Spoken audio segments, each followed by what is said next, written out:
Hello everyone, welcome to class Gyan. आज हम लोग बात करेंगे introduction to case study interview questions के बारे में।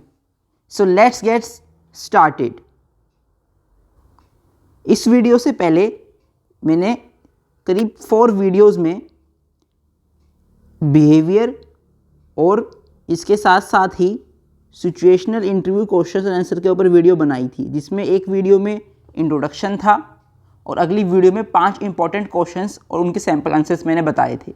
तो ऐसे ही सिमिलरली अब मैं केस स्टडी इंटरव्यू क्वेश्चंस के बारे में बता रहा हूँ, जिसकी एक इंट्रोडक्शन वीडियो है। केस स्टडी इंटरव्यू क्वेश्चंस को हम लोग केस इंटरव्यू क्वेश्चंस भी कहते हैं, तो इसमें कंफ्यूज होने की ज़रूरत नहीं है, ये एक ही चीज़ है। और साथ ही साथ जब हम लोग केस स्टडी इंटरव्यू की बात करते हैं तो ये बहुत ही बड़ा टॉपिक है, इसलिए इसको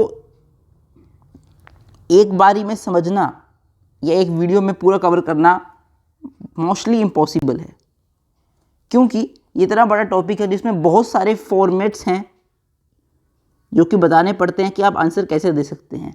बहुत सारे फ्रेमवर्क हैं, साथ ही साथ काफ़ी अलग अलग तरह के इसके टाइप्स हैं। तो इसीलिए ही इसमें जो मैं बता रहा हूँ वो बिल्कुल ही बेसिक्स लेवल पे है, एडवांस लेवल पे नहीं है। बट जो क्वेश्चंस होते हैं, खासकर जो क्वेश्चंस कंसल्टिंग से रिलेटेड या फिर मार्केटिंग से रिलेटेड क्वेश्चंस होते हैं एडवांस लेवल पे, वो इस वीडियो में आपको नहीं मिलेंगे। इसीलिए ही अगर आप उसके ऊपर वीडियोस चाहते हैं तो आप मुझे इस वीडियो के कमेंट सेक्शन में बताएं कि आप किसके ऊपर स्पेसिफिकली वीडियो चाहते हैं, तो मैं उसके ऊपर वीडियो बनाऊँगा। पर अभी के लिए इस वीडियो में सिर्फ बेसिक्स के लिए है। ये वीडियो अगर आप किसी प्लेसमेंट्स के लिए दे रहे हैं, अगर आप किसी भी स्ट्रीम से है, ब्रांच से हैं, तो आप देख सकते हैं, या फिर कोई भी गवर्नमेंट एग्ज़ाम के लिए की इंटरव्यू प्रिपरेशन के लिए आप इस वीडियो को देख के दे सकते हैं। बट जैसा कि मैंने बताया, एडवांस लेवल इसमें नहीं है। तो शुरू करते हैं इस वीडियो के बारे में हम लोग। If you are interested in consulting, you are almost certainly heard of a case interview. अगर आप कंसल्टिंग में इंटरेस्टेड हैं तो आपने पक्का ही केस इंटरव्यू के बारे में सुना होगा। केस इंटरव्यू एक जॉब इंटरव्यू होता है जिसमें आप लोग प्रेजेंटेड होते हैं and asked to solve specific business challenges. But आजकल क्या हो गया कि जो केस इंटरव्यू होते हैं वो जस्ट कंसल्टेंट्स के लिए नहीं होते, बल्कि प्रोफेशनल्स जो होते हैं फाइनेंस में या बिजनेस कॉर्पोरेशंस में, वो उन्हें भी, या फिर जो हाई लेवल पोजीशंस पे होते हैं ऑर्गेनाइजेशन में, जैसे कि आप डायरेक्टर को कह सकते हैं, डायरेक्टर लेवल किसी पोजीशन को फॉर एग्जांपल, तो वहाँ पर भी ये जो चैलेंजिंग इंटरव्यूज़ हैं आपको फेस करने पड़ते हैं।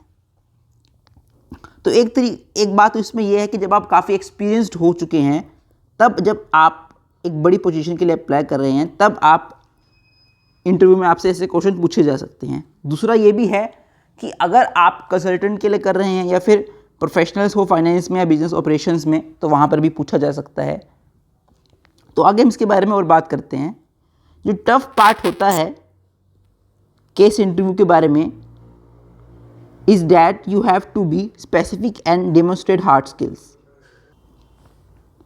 And you won't earn any points with vague और fluffy answers no matter how charismatic you are. तो ये बहुत ही इंपॉर्टेंट यहाँ पे हो जाता है, चेरिस्मेटिक यू आर, ये मैटर नहीं करता है। मैटर क्या करता है कि आपने ना तो कोई वैगी और फ्लफी आंसर देना है, आपको एक तरीके से आंसर देना है जो कि प्रॉब्लम सॉल्विंग हो। जैसे कि मैंने आपको बताया है ऊपर ही कि पहले के टाइम सिर्फ कंसल्टेंट्स या कुछ स्पेसिफिक जगह पे ही जो हमारे केस इंटरव्यू थे वो पूछे जाते थे, बट अब ऐसा बिल्कुल भी नहीं है। अब ये हर जगह पहुंच चुका है, खासकर सभी सेक्टर में, इसीलिए ये इम्पोर्टेंट हो गया है। इसलिए आपको स्पेसिफिक होना पड़ेगा और डेमोन्स्ट्रेट करना पड़ेगा हार्ड स्किल्स को। और आप कोई भी पॉइंट्स फ्लफी आंसर से या फिर घुमावदार आंसर से नहीं दे सकते हैं। आपको एक फॉर्मेट, एक फ्रेमवर्क आंसर चाहिए होगा, जिसके बारे में मैं आपको बताऊंगा। और बहुत सारे फ्रेमवर्क टेक्निक्स इसमें होती हैं, और ये बहुत ही बड़ा कंसेप्ट है। केस इंटरव्यू जो है बहुत बड़ा टॉपिक है अपने आप में ही, इसलिए इसको 1-2 वीडियो में नहीं, काफ़ी सारी वीडियोस में समझाने वाला बनता है। तो इसलिए मैं आपको चाहूँगा कि आप मुझे कमेंट करके बताएं कि आप क्या जानना चाहते हैं इसके बारे में, तो उसके ऊपर मैं पहले वीडियो बनाऊंगा ताकि आपको वो पहले समझ में आ जाए। So the interviewers want to see analytical thinking, creative problem solving, data driven reasoning. तो ये 3 चीज़ें मुख्य तौर पे, जो कि एनालिटिकल थिंकिंग है, क्रिएटिव प्रॉब्लम सॉल्विंग और डाटा ड्राइवन रीजनिंग है, उसके बारे में जानना चाहते हैं। In case interview it's not uncommon for interviewers to exclude important details when asking candidates to resolve hypothetical business problems presented। अब इसका क्या मतलब है? इसमें लिखा है इट्स नॉट अनकॉमन, मतलब इट्स कॉमन। इट्स कॉमन ये की मतलब वो नॉट अनकॉमन का मतलब it's common to for interviewers to exclude मतलब निकाल देना important details when asking candidates to resolve hypothetical business problems। मतलब जब भी कोई आपको प्रॉब्लम दी जाएगी, बिजनेस प्रॉब्लम दी जाएगी, याद रखें हाइपोथेटिकल दी जाएगी, ये बहुत इंपॉर्टेंट है, समझिए। हाइपोथेटिकल बिजनेस प्रॉब्लम, जब आपको ये प्रॉब्लम दी जाएगी तब उसमें काफ़ी ऐसी इंपॉर्टेंट चीज़ें होगी जो आप इंपॉर्टेंट डिटेल्स होंगी जो कि एक्सक्लूड कर ली जाएंगी, बताई नहीं जाएंगी। तो आपको क्या करना है, it's okay to ask interviewer to for more information and it's expected. तो ये बहुत ज़रूरी है और ये एक्सपेक्टेड भी है। वो एक्सपेक्ट करते हैं आपसे कि आप क्वेश्चन पूछें उनसे कि थोड़ी और इन्फॉर्मेशन दीजिए मुझे। कई बार लोग कहते हैं जो सिचुएशनल इंटरव्यू है, क्वेश्चंस हैं, वो केस इंटरव्यू के इक्वल होते हैं। तो ये बिल्कुल रॉन्ग है, दोनों में बहुत बड़ा डिफरेंस है। एक बड़ा डिफरेंस तो जैसा कि मैंने आपको यहाँ बताया, यहाँ है कि कई बार क्या होता है और हर बार क्या होता है कि केस इंटरव्यू क्वेश्चन में आपको सारी इंफॉर्मेशन नहीं दी जाती है। तब आपसे एक्सपेक्ट किया जाता है कि आप और इन्फॉर्मेशन लें, कंपनी के बारे में या जो प्रॉब्लम के बारे में लें। इससे क्या पता चलता है कि आप उस क्वेश्चन को कितना समझ पाए हैं, जो क्वेश्चन में और सवाल बनते हैं, जो इन्फॉर्मेशन नहीं दी गई है क्वेश्चन पूछते समय, वो आप पूछें जरूर। तो ये बहुत इंपॉर्टेंट होता है और ये सबसे मेन मैटर करता है जब आप ऐसे किसी मुश्किल इंटरव्यू का पार्ट हो। क्यों करता है? उसका कारण ये है कि जब आप किसी प्रॉब्लम को सोल्व कर रहे हैं तो 2 चीज़ें हैं, या तो आप एजम्पशंस बना लेंगे। मान लीजिए आपके पास इन्फॉर्मेशन नहीं है तो आपने एजम्पशंस कुछ बना ली, कुछ भी बना ली। एक आपने पूछ लिया कि बताइए ये क्या है। तो ये चीज़ें डिफ्रेंशिएट कैसे होती है?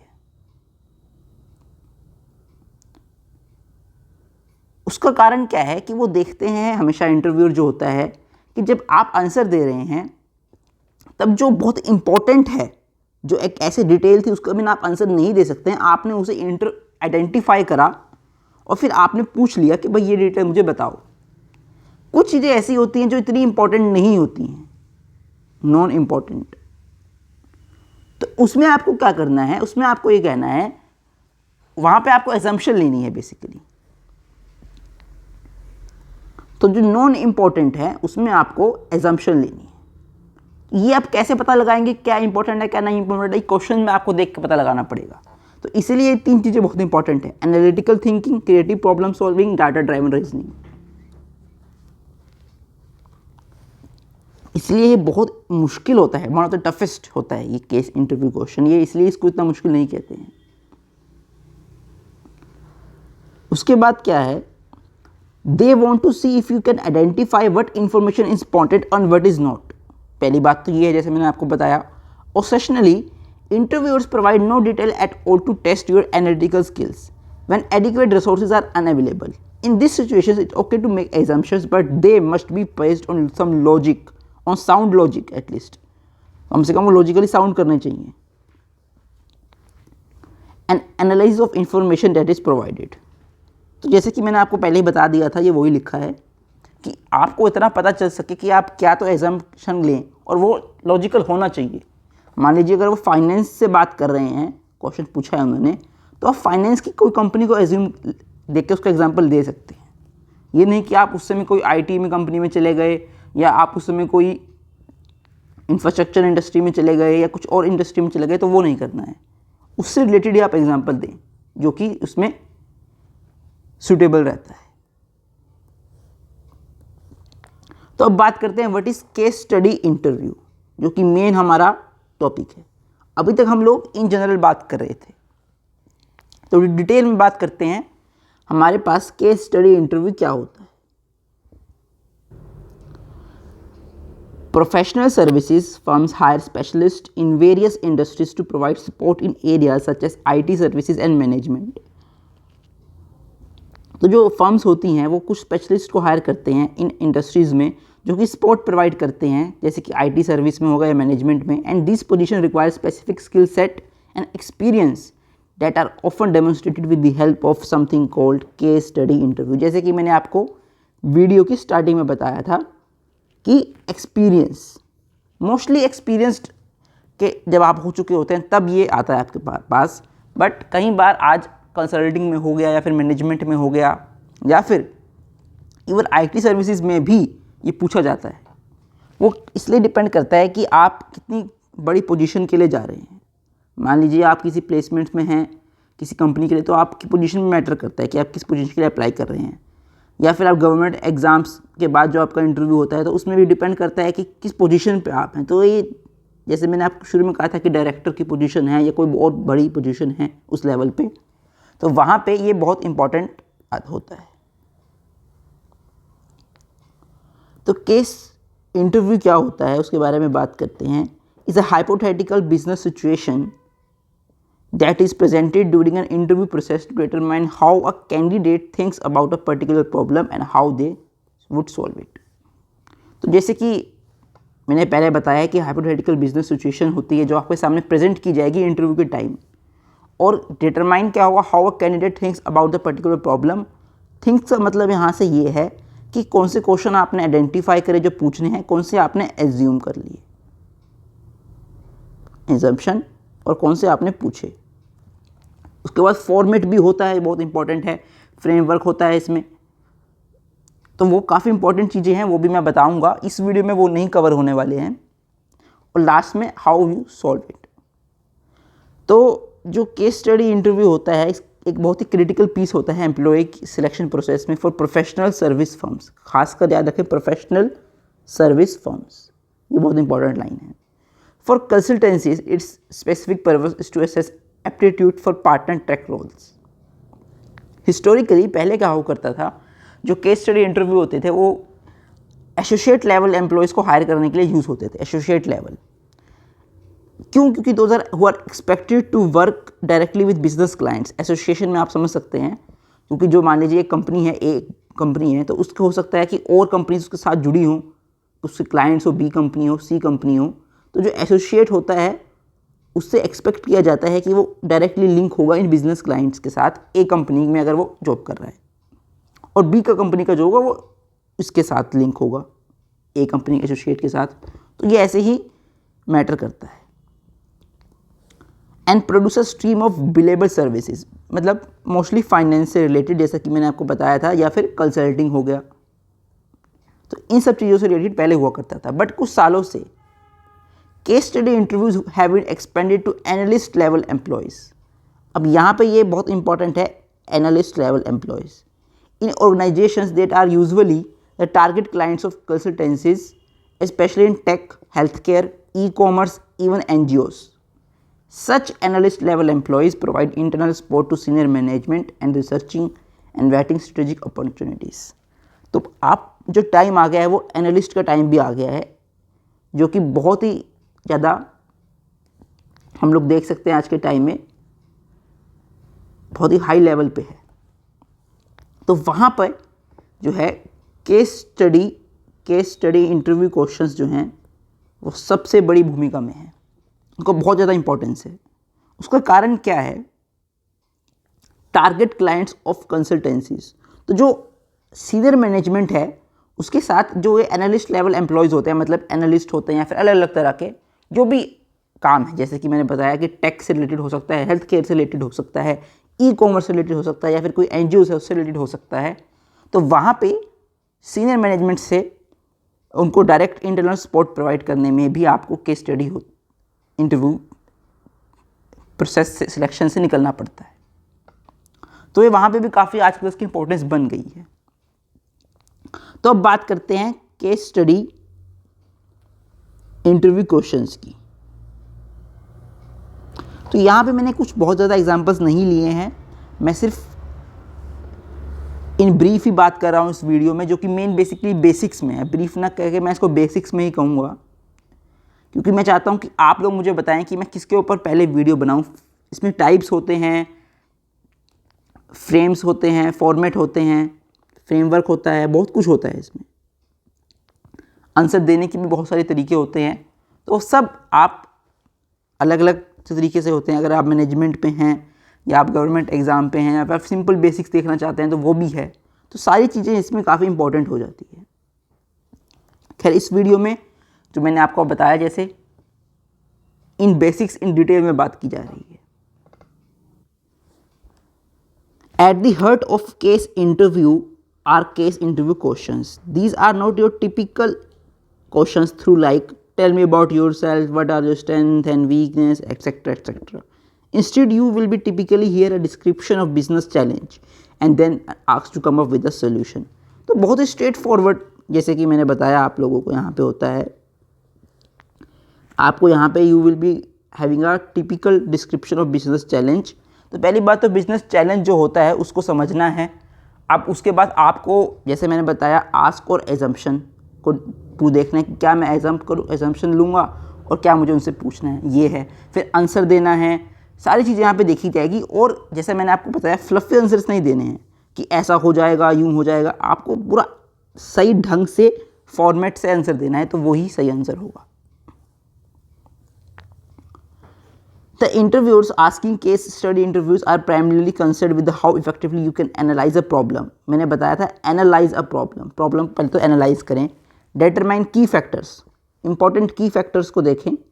Brainstorm ideas and purpose workable pragmatic solutions that are supported by your analysis। तो यहाँ पे ये मोस्टली जो पार्ट है ये एनालिसिस में अब आ गया है आजकल, क्योंकि ये आजकल जैसे मैंने आपको बताया था कि एनालिस्ट में आ गया, तो एनालिसिस ज़्यादा यहाँ पे यूज़ हो रहा है। जो पुराना, जो जैसे मैंने आपको बताया था कंसल्टेंसी या फिर फाइनेंस वगैरह वगैरह, तो वो सब भी है, वो कोई गया नहीं है, वो भी है।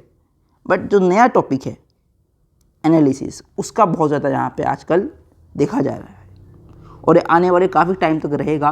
तो जैसा कि ये वीडियो में मैंने आपको कहा है कि ये बहुत बड़ा टॉपिक बन गया। अब केस स्टडी कोई भी छोटा टॉपिक नहीं है, पहले भी टॉपिक छोटा नहीं था, बट उतना लोग इसको इम्पोर्टेंस नहीं देते थे।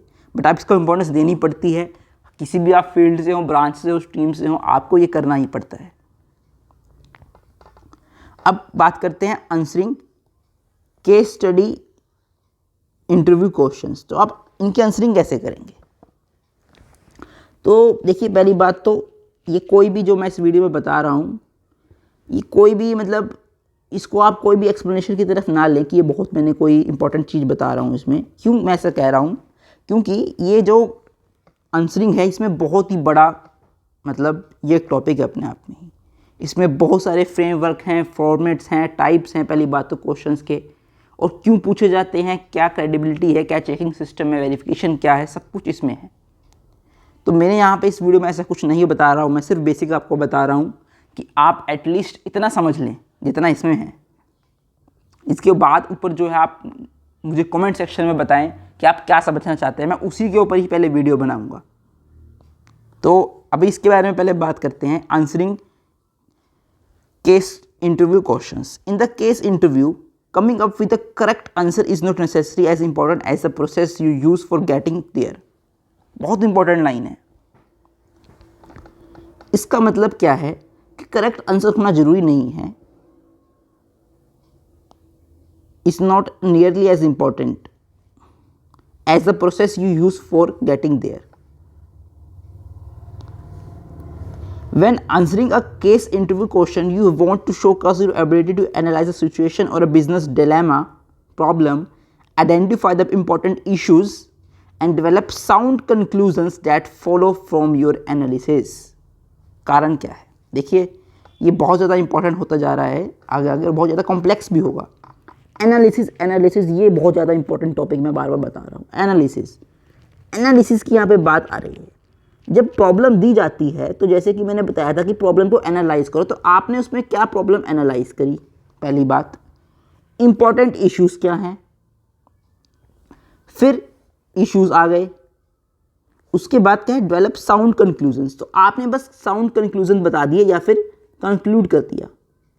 तो हमेशा याद रखें ये जो 3 चीज़ें हैं ना, एनालाइज, प्रॉब्लम, इश्यूज और साउंड कंक्लूजन, ये चारों रिलेटेड हों।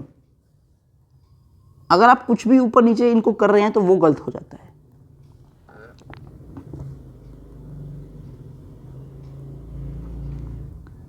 यहां पे ये चीज देखने की है, करेक्ट आंसर इंपॉर्टेंट नहीं करता है, इंपॉर्टेंट करता है कि process that you use to getting there, ये इंपॉर्टेंट करता है।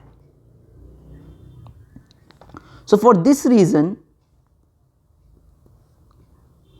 it's important to use a logical framework for breaking down and analyzing the case. Some of the more common business analysis framework that can be employed include are, ये मैं are यहाँ से रब कर देता हूँ, तो कौन से बहुत ही इंपॉर्टेंट है मैं आपको बता देता हूँ। नंबर 1, ये कोई इंक्रीजिंग डिक्रीजिंग पे नहीं है, ये बस मैंने आपको मेन बताने हैं, वो है पोटर्स 5 फोर्सेस। साथ ही साथ एक है वैल्यू चेन एनालिसिस। हो सकता है अगर आप मैनेजमेंट से हो, कंसल्टेंसी से हो या फिर इससे कुछ रिलेटेड से हो तो आपने ये नाम सुने होंगे और शायद आपने इनको डिटेल में पढ़ा भी हो सकता है। या फिर 4 P's ऑफ मार्केटिंग, ये बहुत ही ज़्यादा फेमस है, हो सकता है आपने पढ़ा हो सकता है नहीं पढ़ा हो। या फिर स्वॉट एनालिसिस। स्वॉट एनालिसिस तो आजकल हर जगह देखने को मिलता ही है, ये तो मुझे लगता है कि मैक्सिमम लोगों को पता ही होगा इसके बारे में। तो स्वॉट एनालिसिस आप लोगों ने पढ़ा होगा, पता होगा आपको।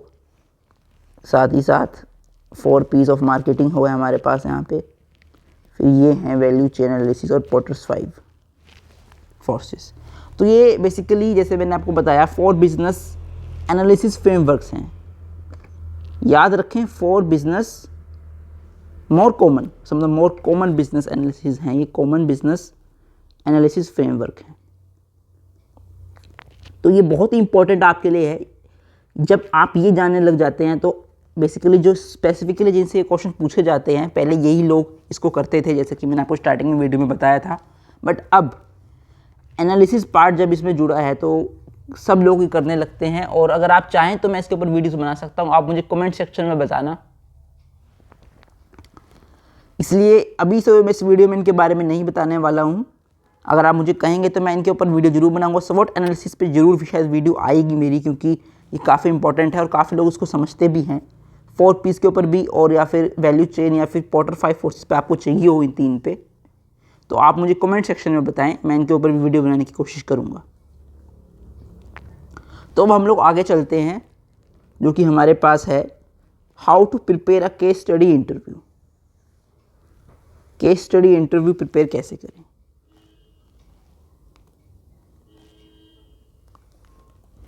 तो इसमें हमारे पास क्या है, if you have reach the interview stage, here are some tips to help you prepare for a case study interview.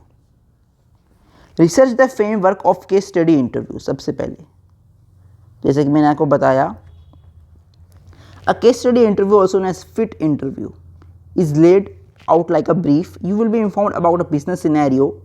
You in turn need to review the necessary materials and present a solution to the interviewer. However, there may be other elements to the interview such as slideshow presentation where you may have to summarize the importance of each slide like you would with the client. So make sure you are prepared for all kinds of potential scenarios by throwing research in the company beforehand. बहुत important ये हो जाता है। कुछ अलग elements भी होते हैं, कई बार हमें स्लाइड से प्रेजेंटेशन करके दिखाना पड़ता है, जैसे कि हमें मान लीजिए क्लाइंट से कर रहे हैं वैसे करके दिखाना पड़ता है। तो जैसे कि मैंने बताया कि रिसर्च करना है फ्रेमवर्क को केस स्टडी के, या फिर study what a company is looking for in an applicant. Employers look for different skills depending on the type of position they are hiring for. सबसे इंपॉर्टेंट ये है, जितनी ऊपर पोजीशन होगी उतने इंपॉर्टेंट क्वेश्चन भी होते हैं। A case study interview can evaluate if there is a match for the position. Here are some of the skills that the employer look for during a case study interview. तो काफ़ी सारी चीज़ें होती हैं देखने को, वो स्पेसिफिकली देखता है। डिपेंडेबिलिटी बहुत इंपॉर्टेंट, ये होता है हमेशा से ही। Curiosity, adaptability, confidence, logical and actionable thinking process, intuition, clear communication, analytical mind. किसी का भी आपको अगर मीनिंग ना समझ में आ रहा हो तो आप कमेंट सेक्शन में मुझे बता सकते हैं। And third is review a questions as an interviewer may ask. So ये बहुत इंपॉर्टेंट होता है। To be successful during a case study interview, be mindful of potential questions and interview may ask. Knowing these questions can serve you as a guide to help prioritize the most important elements asked in the interview. तो ये बहुत important हो जाता है इसी वजह से। Practice interviewing with different use cases and review of your response. तो ये जैसे कि मैंने आपको बताया, प्रैक्टिस मेक्स मैन परफेक्ट। जैसे कि होता है तो प्रैक्टिस मेक्स एवरीवन परफेक्ट, वैसे ही मैं कहना चाहूँगा कि प्रैक्टिस तो यहाँ पे बहुत इंपॉर्टेंट है। ये इम्प्रूव करता है योर इंटरव्यू स्किल्स को and preparing you for different scenarios. Consulting firms for offer online tools and work samples and previous case studies of how they assisted their clients. Some may document their relationship with their clients and which can help you demonstrate how you would interact with a given scenario. Additionally, they conduct a mock interview with a friend or family member to help you build your confidence in crafting the correct response to the question an interview asks you. तो आप इसका basically एक पहले demo भी कर सकते हैं घर में किसी को साथ या फिर किसी फ्रेंड के साथ। This provides you the opportunity to practice active listening and clarify how you should answer a particular question. तो ये जैसे कि आप रीड भी कर सकते हैं स्क्रीन को पॉज करके। कुछ भी अगर आपको समझ में ना आ रहा हो तो आप देख सकते हैं। इस सब में इम्पॉर्टेंट बेसिकली यही है कि जो प्रिपरेशन है उसके लिए काफ़ी सारी चीज़ें होती हैं। इससे पहले भी बहुत सारी चीज़ें होती हैं, जैसे मैंने आपको बताया फ्रेमवर्क्स के बारे में। तो इसमें टाइप्स भी होते हैं, एक जो केस स्टडी में पूछे जाते हैं, जिसमें हमारे पास हो सकते हैं, कई सारे हो सकते हैं। जैसे कि अगर मैं आपको बताना भी चाहूँ तो एक हमारे पास फ्रेमवर्क होता है, फ्रेमवर्क या फिर इशू ट्री के नाम से होता है। जो मैं आपको बता रहा हूँ ये बेसिकली हमारे पास types of case interview questions हैं।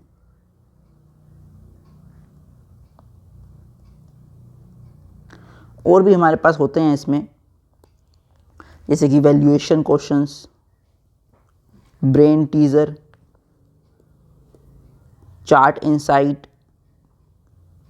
तो ये बहुत ही इंपॉर्टेंट अलग अलग चीज़ें होती हैं। या फिर हमारे पास हो सकता है मैथ प्रॉब्लम्स, सब इसके अंदर ही आता है, या फिर सॉल्यूशन फाइंडिंग। तो बहुत ज़्यादा मैंने जैसे कि आपको बताया कि ब्रॉडर टॉपिक है, कोई छोटा टॉपिक नहीं है ये। उसमें और भी होते हैं, मार्केट साइजिंग होता है बहुत इंपॉर्टेंट, जैसे कि इसीलिए ये बहुत ही बड़ा टॉपिक बन जाता है। इसलिए मेरा कहना यही है कि जिसके ऊपर भी आप वीडियो चाहते हैं आप मुझे बताएं, वही सबसे सही होगा। और इनके ऊपर भी मैंने आपको कहा था कि इनके ऊपर भी आप मुझे बता सकते हैं। तो इस वीडियो में हम लोगों ने काफ़ी कुछ देखा, केस इंटरव्यू क्वेश्चंस भी देखे, साथ ही साथ हम लोगों ने बट इस केस स्टडी इंटरव्यू के बारे में भी देखा। तो इस वीडियो में इतना ही। अगली वीडियो में मैं आपको अभी के लिए तो 5 अगले क्वेश्चंस बताऊंगा केस स्टडी इंटरव्यू के ऊपर और उनके सैम्पल आंसर्स भी। इस वीडियो में इतना ही, मिलते हैं अगली वीडियो में। अगर आपको हमारी चैनल की वीडियोस पसंद आ रही हैं तो आप हमारे चैनल को सब्सक्राइब करें। जो लोग भी इंटरव्यू प्रिपरेशन कर रहे हैं या फिर एप्टीट्यूड प्रिपरेशन कर रहे हैं तो उनको हमारा चैनल के बारे में बताएं। और अगर आपको वीडियोस पसंद आती हैं तो चैनल को सब्सक्राइब करें और वीडियो को लाइक करें और शेयर करें जितना कर सकते हैं। इस वीडियो में इतना ही, मिलते हैं अगली वीडियो में। Thank you.